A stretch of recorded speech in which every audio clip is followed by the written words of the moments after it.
On the 21st of November, 2002, the FBI raided the office of a Los Angeles private investigator named Anthony Pellicano. They found plastic explosive.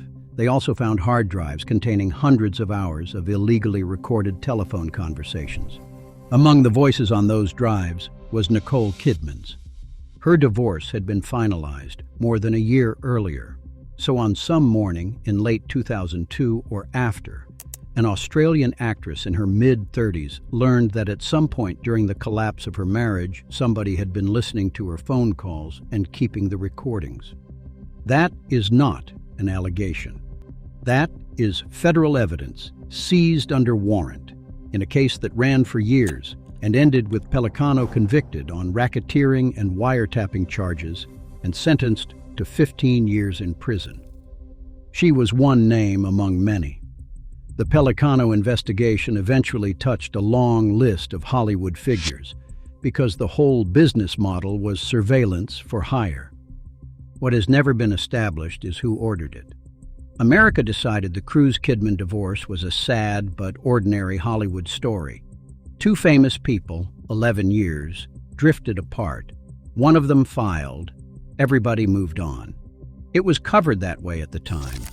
The problem with that version is that the second highest ranking official in the Church of Scientology later went on camera and said he had been assigned to end it. Now, I want to be exact about what is claimed and by whom, because this involves living people and an organization with a documented history of litigation, and you deserve to know which parts are testimony and which parts are fact. Here is the fact. Nicole Kidman was wiretapped. FBI evidence. Here is the testimony. Marty Rathbun, for years the second most senior figure in Scientology, said in the 2015 documentary Going Clear that he was tasked by the church's leader, David Miscavige, to manipulate Cruise into divorcing Kidman. His words in the film, "I was to facilitate the breakup with Nicole Kidman." Rathbun's account continues, "And so I arranged through Scientology's consigliere to get a private investigator who physically installed a wiretap on her phone. And those tapes would come in, and I'd forward them to David Miscavige." He also says the wiretap was at Cruise's apparent suggestion. The Church of Scientology denies all of it, comprehensively. It has called the film a one-sided pack of lies by bitter, vengeful apostates, and admitted perjurers, admitted liars, and professional anti-Scientologists. It took out full-page advertisements in the New York Times and the Los Angeles Times attacking the documentary before it aired. Cruise has never publicly addressed the allegation. Kidman declined to participate in the film and has never confirmed any of it. And the missing link is this. There is no established evidence connecting Anthony Pellicano to Scientology. The wiretap happened. Rathbun says he arranged one. Whether they are the same wiretap is a gap nobody has closed, and Going Clear leaves it hanging in the air. So that's the ground. A confirmed surveillance operation against a woman during her divorce, and a former insider saying he ran one. And no proof they're the same thing. And be clear about what a Pellicano wiretap actually was, because her phone was tapped undersells it. This was a man who, at the height of it, was the most feared investigator in Los Angeles, retained by major studios and by the most powerful entertainment lawyers in America. His method was to listen to the other side's private conversations and hand the contents to whoever had hired him, so that the client walked into every negotiation already knowing what the opponent intended to do. Applied to a divorce, that means one party is negotiating with full knowledge of the other party's private discussions with their lawyer, their family, and their friends. Whatever the origin, somebody had that advantage over Nicole Kidman in 2001. And one thing about the timeline that should bother you more than it seems to bother anyone. Going Clear premiered at Sundance in January 2015 and aired on HBO that March. It was one of the most watched documentaries of the decade. It was nominated for and won Emmys. And the wiretap allegation was in essentially every piece of coverage. That was 11 years ago. In those 11 years, there has been no defamation action over it by Cruise. No suit by the church against HBO or Gibney or Wright over that specific claim. A great deal of denunciation, full-page advertisements, attacks on the credibility of the sources, and no litigation testing the allegation in a courtroom from an organization with a long and well-documented history of using courts aggressively. That proves nothing on its own. Litigation is a strategic decision, and there are 100 reasons not to sue. But it is worth noticing because a defamation case is the one mechanism that would have forced the whole thing into evidence, under oath, with discovery. Nobody has reached for it. Now go back to how any of this started, because the beginning is stranger than the end. Who she was in 1990 matters, because the version of Nicole Kidman that America met was already the second one. She was born in Honolulu in 1967 to Australian parents and raised in Sydney. Her mother was a nursing instructor and a committed feminist. Her father was the psychologist. She was extremely tall, very young, extremely pale, and by her own account, awkward about both. She started acting as a teenager, and by 19, she was a serious name in Australia.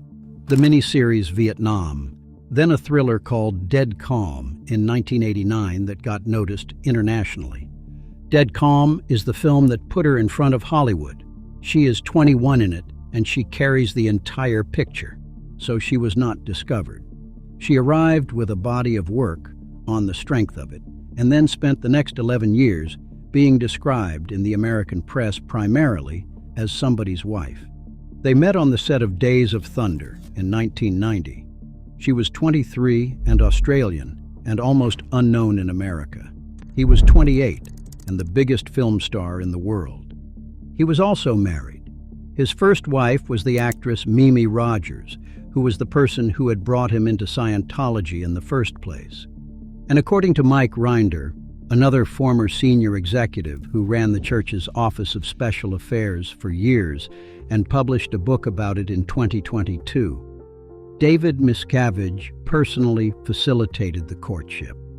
Rinder writes that Miscavige was invited to Daytona to watch the filming, that he and his lieutenant hung out with Cruise at the Speedway and went skydiving with him, and, most importantly, helped facilitate Cruise's desire to make Nicole his new wife. Rinder's assessment: Miscavige no doubt saw this as an opportunity to demonstrate his ability to make Tom's wishes come true. Rathbun told Vanity Fair in 2012 that he had participated in both divorces, the one from Rogers and the one from Kidman. Both women got cold on Miscavige. He was integral to the breakup of the marriages. Rathbun has said he personally served Mimi Rogers with the divorce papers alongside a church attorney. Sit with the shape of that for a moment, if the accounts are accurate. The same organization is alleged to have helped end the marriage that produced Nicole Kidman, and then to have ended the marriage to Nicole Kidman. She married Tom Cruise on Christmas Eve 1990 in Telluride, Colorado. She was 23, he was 28, and for about a decade, by the account of the people who were watching from inside, she was a problem. The reason is her father. Dr. Anthony Kidman was a prominent clinical psychologist in Australia, a well-regarded one, an academic, a published author on cognitive behavioral therapy. Scientology's founder, L. Ron Hubbard, held mental health practitioners in extremely low regard, and that hostility is embedded in the organization. Rathbun says that because of her father, Kidman was designated a potential trouble source, the church's term for a person connected to and adversely affected by a suppressive person. So the wife of the organization's most valuable member was, in its own internal classification system, a liability by inheritance, not for anything she did, because of her father's profession. By the accounts in the documentary, Cruise was only tenuously connected to the church from roughly 1992 to 2001. During that period, he and Kidman were both ascending. He became the first actor to have 5 consecutive films gross over $100 million in the United States. and she was building an international career of her own. And they gave the impression of putting Scientology behind them. Rathbun claims Cruise would go silent on the organization, particularly while filming Eyes Wide Shut, and that Miscavige grew angry and assigned Rathbun to watch the couple. And there is one more thing about that decade that the marriage story tends to swallow, which is that she was working the entire time and getting better. To Die For in 1995, a genuinely vicious performance, and the film that made American critics stop describing her as a starlet. Portrait of a Lady, The Others. And then, in 2002, a year after the divorce, The Hours and the Academy Award, which produces an odd sequence. The best decade of her professional life to that point, and the 11 years of her marriage are the same 11 years. And then she won the Oscar the year after it ended. Eyes Wide Shut is worth pausing on. Stanley Kubrick's last film. The shoot ran for something like 400 days, the longest continuous production in the history of narrative cinema, and it starred a real married couple playing a married couple whose marriage is coming apart. They lived in England for the better part of 2 years, working obsessively for a director famous for taking over the lives of his actors. You could not design a more effective way of removing Tom Cruise from an organization than that shoot. 2 years, another country, and a man who required total attention. And Rathbun has said the strain on that end grew until Cruise was no longer returning Miscavige's calls, which was the point at which he was told his assignment in life was to get Tom Cruise back on board. Kidman, on this account, had very nearly got him out, which is the piece that makes the story worth telling at all. Not that a marriage failed, that a marriage may have been treated as an obstacle by a third party with resources. The documentary's position is that the church wanted the couple separated so Cruise would embrace it more enthusiastically and publicize its work. And after the divorce, that is what happened. Cruise became substantially more active in Scientology, received its Freedom Medal of Valor in 2004, and became its most visible public advocate. Now, February 2001, Cruise filed.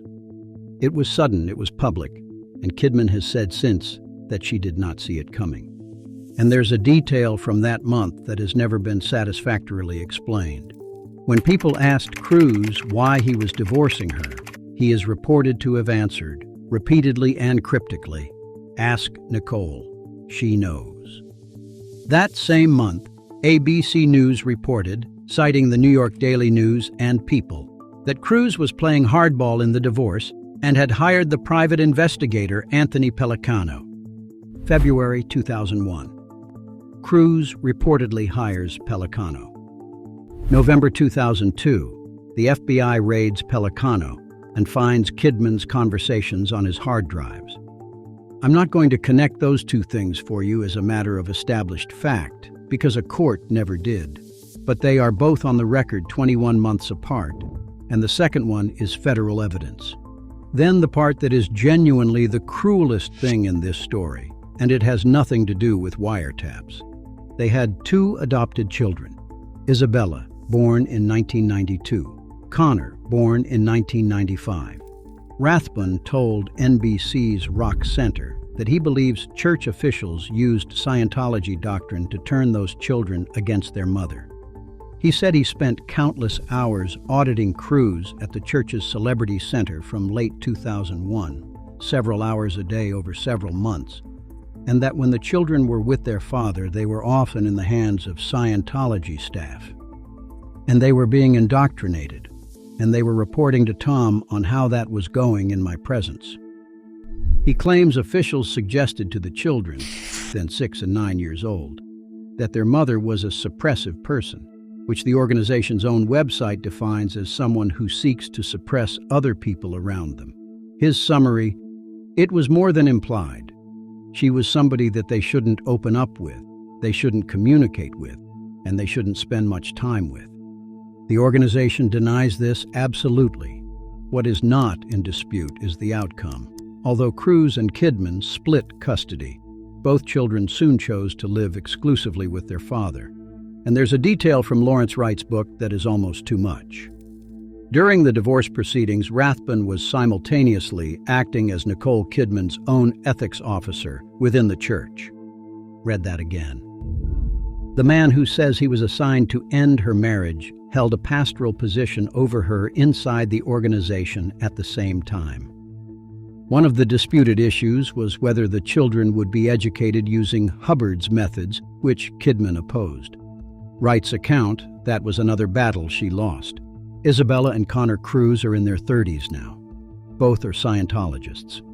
Kidman has been asked about it, and her answer has been consistent and, I think, remarkable. They are adults. They are able to make their own decisions. They have made choices to be Scientologists, and as a mother, it's my job to love them. That is a woman declining in public for over 2 decades to say the thing that everyone is inviting her to say. And there is a second reason the children's outcome deserves more weight than it gets, which is what it did to the reporting.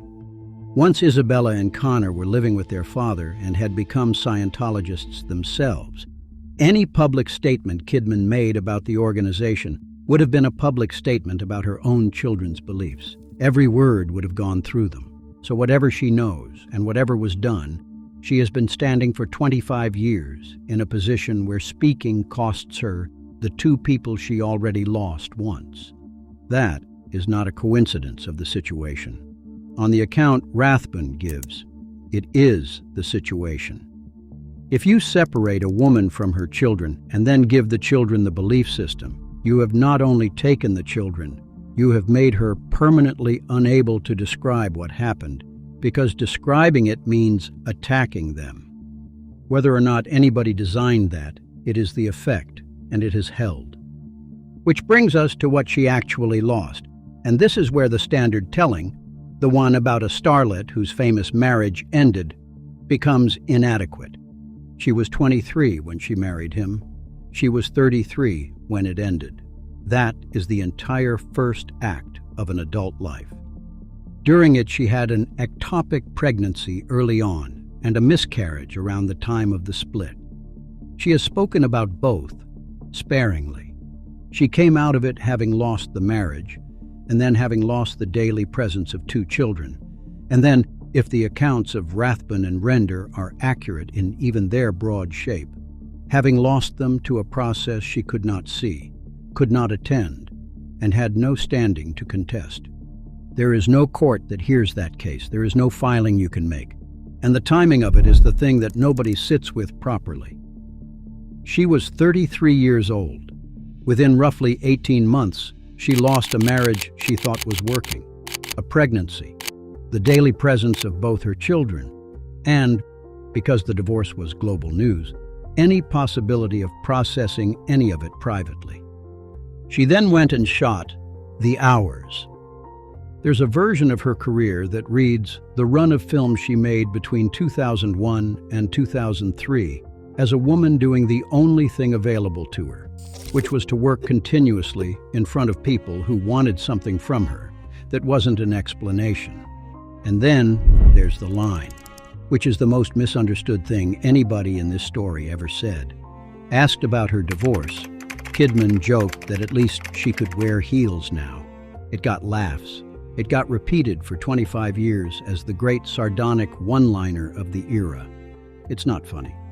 What she is describing is a decade in which the height of her shoes was a managed variable, because the man she was married to is shorter than she is, and it was decided that photographs would not show it. She is not making a joke about a short man. She is making a joke about the extent to which the smallest details of her physical presentation had been someone else's decision. And the room laughed, because that framing was the only one available to a woman who was not going to say anything more direct. She has never said anything more direct. That's the through line of this whole story, and I'll come back to it. And it's worth noting what she does say, because there is a pattern to it. She talks about being young. She is described being 23 and married, and not having the vocabulary or the standing to argue about her own life. She has said she was in shock afterwards, and that she went into a kind of survival mode. She has never named the organization, not once in 25 years of interviews, on a subject that every interviewer in the world has tried to get her onto.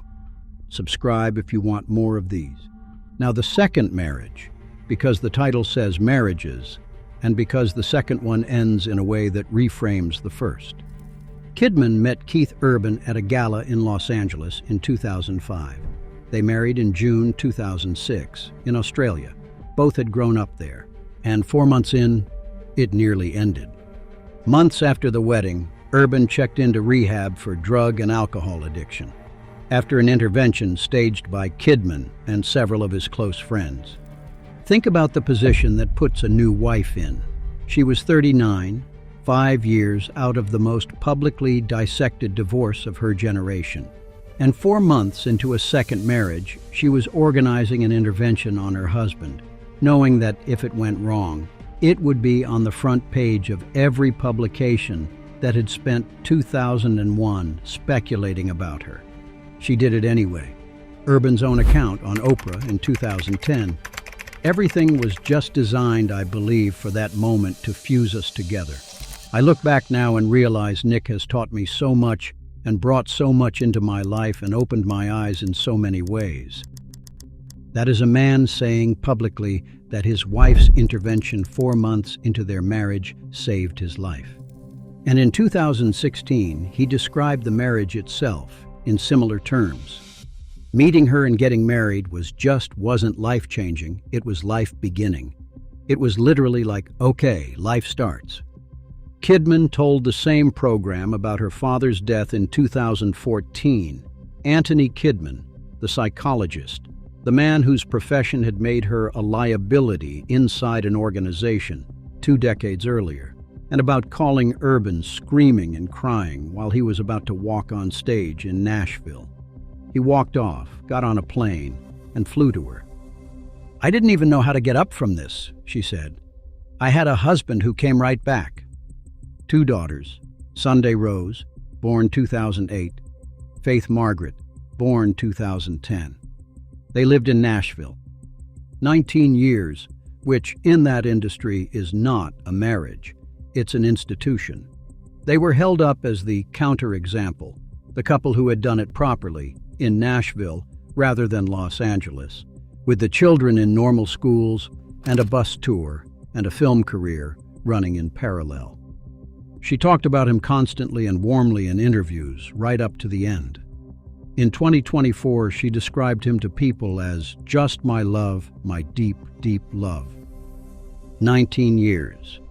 In June 2025, she posted a photograph for their anniversary. Urban commented with a heart and posted nothing of his own. They had, in fact, been living separately since the beginning of that summer, and a permanent parenting plan had already been signed and notarized by Urban on the 29th of August, by Kidman on the 6th of September. On the 29th of September, the separation became public. On the 30th, Kidman filed in Nashville, citing irreconcilable differences, and listed the date of separation as the date of filing. The parenting plan gives her 306 days a year with the daughters and Urban 59. Both waived spousal and child support, major decisions to be made jointly. The divorce was finalized on the 6th of January, 2026. Now, the reporting around it, with the appropriate warning label. What follows is from anonymous sources given to People, Us Weekly, and TMZ, and neither Kidman nor Urban has confirmed any of it. People's source, Kidman didn't want this and had been fighting to save the marriage. Her sister Antonia and the wider family had come together around her. Another source told People that Urban had been making questionable choices for some time now, and that this was not simply a case of 2 people drifting. Us Weekly's source said Urban had moved on and has been open with Nicole about where he stands. Treat all of that as what it is, unattributed briefing during a live divorce from people with their own motives on both sides. What Kidman herself has said on the record months afterwards, there was a point where I was very fearful and deeply vulnerable, which is exposing. And I didn't expect this. I had a different view of what my life was going to be, but this is what it is now. You make all these plans, and you have all these ideas of what it's all going to be like, and then it's not. The future, it's completely unknown to me right now. Put the two marriages side by side, and something uncomfortable emerges. And I want to be careful here because there is an obvious cheap version of this comparison, and it isn't supported. Keith Urban is not Tom Cruise, and there is no organization in the second story. Nobody has alleged surveillance or coercion or anything resembling what Rathbun described. What ended in 2025 appears, on the available evidence, to be an ordinary marriage that ran out. Two people whose work kept them on separate continents, a tour, a film shoot in London, and a slow drift that the people around them say had not been a secret for a while. That's not a scandal. That's what happens. But the shape of it is still worth naming. Both ended with her on the receiving end. In 2001, she was, by her own account, blindsided. In 2025, she was, according to the reporting around her, the one trying to hold it together, while the other person had already gone. Twice, across 35 years, the most bankable Australian actress alive, a woman with an Academy Award, a production company, and as much professional autonomy as the industry offers anybody, was the person who found out last. And in both cases, the thing that had actually ended the marriage had been running for months before she was told. In 2001, if Rathbun is accurate, for considerably longer than that. In 2025, the couple had been living apart since the beginning of the summer, and the parenting plan was signed in August, and the public announcement came at the end of September. Whatever else is true, this is a woman whose two great domestic partnerships both ended with a decision that had already been made, somewhere she wasn't. That's the pattern, and it's not a moral failing on her part, it's just what the record shows. And here's the thing about the second divorce that's genuinely different from the first, and that I think is the most humane fact in this entire story. Look at the paperwork. A parenting plan signed by both of them a month before anybody announced anything. No support claimed by either side. A clause requiring both of them to behave in a way that gives the children a loving and stable relationship with the other parent. An explicit agreement that they will not speak badly of each other or of each other's family, and that they will encourage each child to continue to love the other parent. Now hold that against 2001, when two children aged 6 and 9 were, on the sworn account of a man who was in the room, being told their mother was a suppressive person. She wrote it into the contract this time, in advance, before a word went public. That is a woman who lost 2 children once and built a document to make sure it could not happen again. And the document is on file in Davidson County, Tennessee. Nobody's reported it that way. It's been covered as an amicable settlement, which it is, and as evidence that they handled it well, which they did. But it's also the most specific possible answer to something that happened to her in 2001, and she is the only person in the world who would have known to write those clauses. There's one more piece of the Urban marriage that reads differently in light of the first one, and it's the geography. They lived in Nashville, not Los Angeles. She moved to a city where her husband's industry was based and hers was not, raised 2 daughters there, and commuted to work. For a woman whose first marriage had been conducted entirely inside the most concentrated celebrity ecosystem on Earth and had been ended, on the account of the people who say they were there, by an organization headquartered in that same ecosystem, moving to Tennessee is not a neutral lifestyle choice. She got out of the town. She stayed out for 19 years, and she is still there now, filing in Davidson County, with primary custody of 2 teenagers. So where does that leave the record? The Church of Scientology denies every allegation in this story, has denied them consistently for over a decade, and has attacked the credibility of every person making them. Rathbun and Rinder are former senior members who left and turned against it, which is exactly the profile the organization says makes them unreliable, and which is also, as with any institution, the only profile of person who would ever know. Rathbun's own position is complicated further by the fact that he later reversed course publicly and produced material attacking the critics of Scientology, which his former allies attribute to pressure and which the organization cites as proof he was never credible. Weigh that as you like. It cuts both ways, and it doesn't resolve. And Lawrence Wright, who wrote the Pulitzer-winning book the documentary was based on, said 2 of the film's participants were surveilled at Salt Lake City Airport when they arrived for the premiere, that one former member found a surveillance camera in a birdhouse across the street from his house, and that private investigators follow them. A spokesperson said the church sent investigative reporters from its magazine to Sundance and denies harassing former members. Cruz has said nothing about any of it, ever. His lawyers have periodically denied related reporting. Burt Fields called a 2012 Vanity Fair investigation into the church's alleged search for a partner for Cruz long, boring, and false, and a rehash of tired old lies. But Cruz himself has never publicly addressed the wiretap allegation or the claim about the children.